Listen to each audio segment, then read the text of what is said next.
Forestry Commission says an ancient oak that was chopped and reduced to a stump was not a health and safety risk as claimed by the restaurant owners who did the damage. This vindicates what we've said all along, that the case that this tree was felled because it posed a risk is nonsense.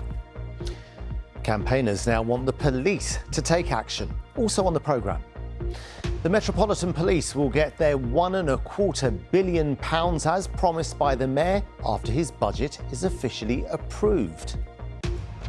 With a measles outbreak in North London, we're at a vaccination centre urging people to come forward to have the jab.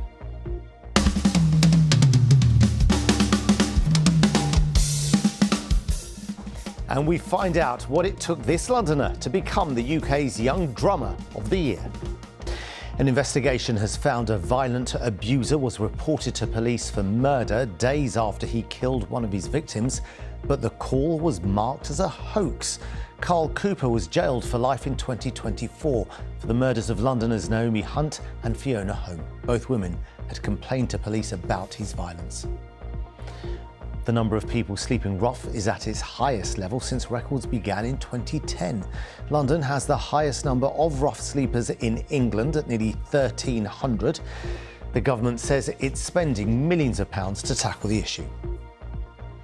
Adverts are to be reintroduced on a controversial large screen at Euston Station. Network Rail was criticised a couple of years ago for displaying ads on it to generate revenue.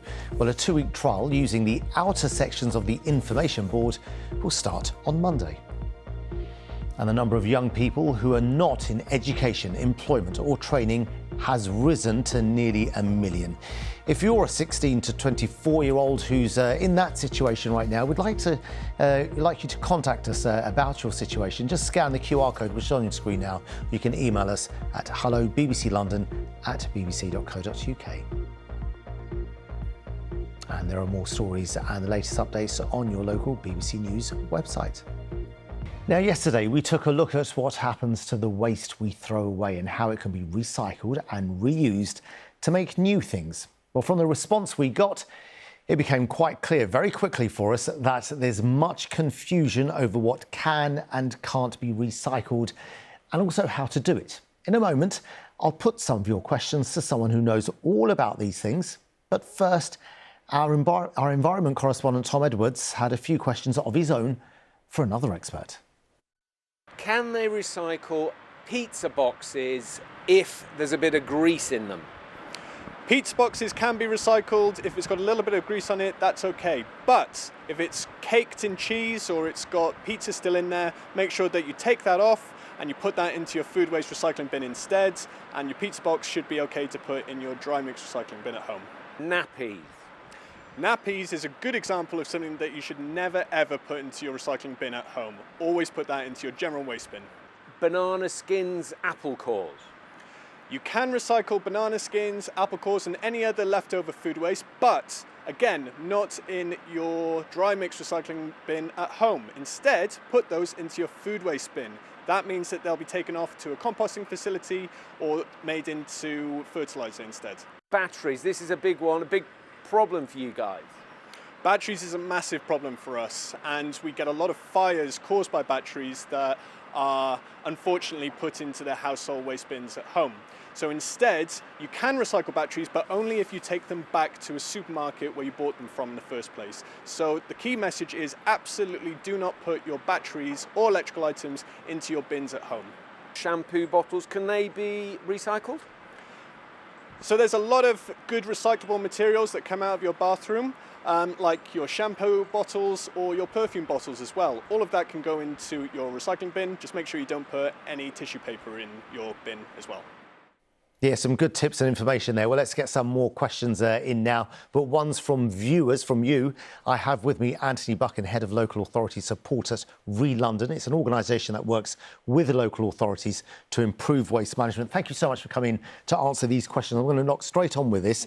Zaid asked us, where should we recycle Nespresso coffee capsules? There are thousands of them. Yeah, so thanks very much for having me in. Coffee pods, they can't go in your council recycling service. but they are recyclable.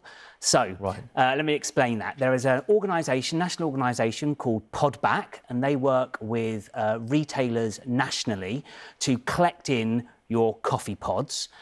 So you go on their website, put in your postcode, and it'll tell you where your local collection point is. Pop down there, get a bag, fill it up with your coffee pods, and then take it back and drop them off there.